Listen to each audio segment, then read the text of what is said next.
নমস্কাৰ, মই নীলোফা ইয়াছমিন।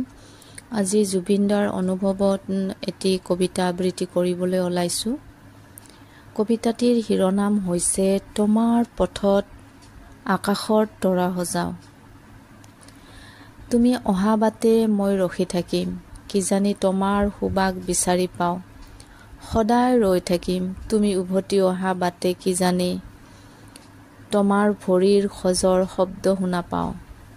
তুমি মহানায়ক, তুমি যুগে যুগে আহিবা, মানুহৰ মাজত ঐক্যৰ এনাজৰী বান্ধি থৈ যাবা।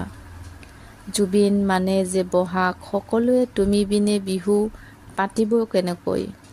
হৃদয়ত বাজে ৰিণি ৰিণি তোমাৰ গানৰ সুৰ, তোমাৰ গানৰ সুৰে আমাক সাগৰ চুবৰ হেঁপাহ জগায়। ৰাতিৰ আন্ধাৰত মায়াবিনী হৈ আকাশত তৰাৰ ঘৰ সজাওঁ। আহিবি আকৌ এবাৰ মহানায়ক হৈ, মানুহক মৰমৰ বান্ধৰে বান্ধিবি। জীয়াই থাকিব লাগে কেনেকৈ শিকাই থৈ যাবি। তোমাৰ বাটত আকাশৰ তৰা সজাওঁ।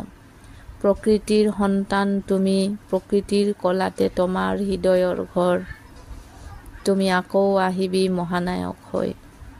ধন্যবাদ। মোৰ কবিতাটি যদি ভাল লাগিছে প্লিজ চেনেলটো ছাবস্ক্ৰাইব, লাইক, কমেণ্ট কৰিব।